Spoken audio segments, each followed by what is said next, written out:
Здравствуйте, в эфире новости спорта, в студии Власий Сергеев. Международный олимпийский комитет примет решение по статусу Международной ассоциации бокса в конце мая. Об этом сообщает ТАСС. Напомню, МОК 30 ноября прошлого года заморозил планы по проведению боксерского турнира на играх 2020 года в Токио. Решение было принято после начала расследования в отношении боксерской организации. МОК отмечал, что сферы финансов, управления и этики организации вызывают вопросы. В частности, назначение Гафура Рахимова на пост главы ассоциации, поскольку функционер находится под санкциями Министерства финансов США и подозревается в связях с международной преступной сетью.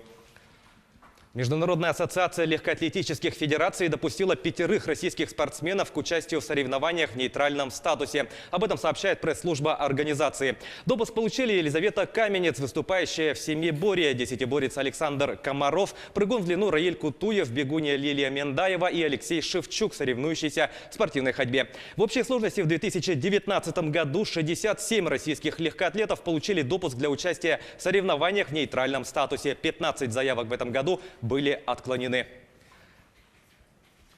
ЦСКА одержал победу над петербургским СКА со счетом 2-1 в первом матче полуфинальной серии плей-офф континентальной хоккейной лиги. Встреча прошла в Москве. В составе победителей шайбы забросили Александр Попов и Михаил Григоренко. У проигравших отличился Динар Хафизуллин. На пути к полуфиналу текущего плей-офф ЦСКА обыграл подмосковный «Витязь» и московская «Динамо». ЦСКА выбил из борьбы московский «Спартак» и ярославский «Локомотив». Счет серии до 4 побед стал 1-0 в пользу ЦСКА. Вторая игра серии состоится 30 марта в Москве, затем 2 встречи пройдут в Санкт-Петербурге. Российский защитник клуба НХЛ «Виннипег» Дмитрий Куликов вошел в число претендентов на приз Билл Мастертон Трофи, который ежегодно вручается игроку, проявившему высокое спортивное мастерство и верность хоккею в регулярном чемпионате лиги. 9 марта 2018 года Куликов получил травму спины в гостевом матче против Нью-Джерси. Повреждение было связано с рецидивом травмы, полученной 2 годами ранее. Хоккеист отказался от операции, сумев восстановиться без оперативного вмешательства. В текущем сезоне 28-летний россиянин сыграл в 51 матче, в которых сделал 6 результативных передач. Нападающий английского футбольного клуба «Челси» Гонсало Игуаин принял решение завершить выступление за сборную Аргентины. Об этом сообщает ТАСС со ссылкой на аргентинский портал «Оле». В составе национальной сборной Игуаин выиграл серебро чемпионата мира 2014 года, а также дважды завоевывал серебряные медали Кубка Америки. Всего за национальную команду он провел 75 игр, в которых забил 31 мяч. За «Челси» Игуаин сыграл 10 матчей в различных турнирах и забил 3 мяча.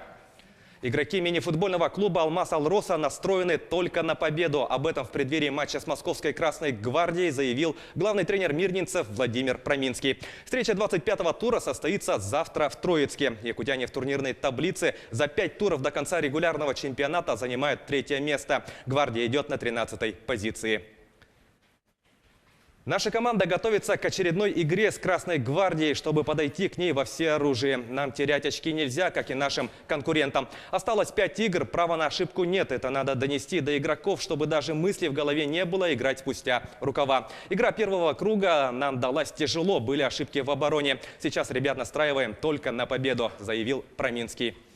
В Якутске проходит юбилейный 20-й турнир по борьбе хапсага и памяти Василия Ильина среди юношей с 2004 по 2006 года рождения. Накануне состоялись полуфинальные схватки соревнований. В настоящий момент лидирующие позиции занимают борцы из Верхневилюйского и Кобяйского улусов, а также города Якутска. В турнире принимает участие команда из 14 улусов республики. Это 80 юношей от 13 до 15 лет. Отметим, что действующими обладателями переходящего кубка являются представители Кобяйского улуса. Победитель абсолютного же первенства получит мотоцикл. Итоги турнира будут подведены сегодня. Лучшие борцы станут участниками летних международных спортивных игр «Дети Азии».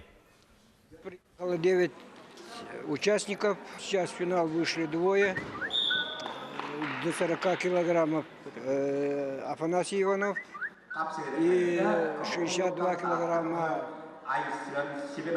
Мордовской Кирилл. Мы всегда в нем занимали призовые места. В прошлом году 2, до этого мы кубок у нас 3 раза выиграли. Это были новости спорта. Всего доброго.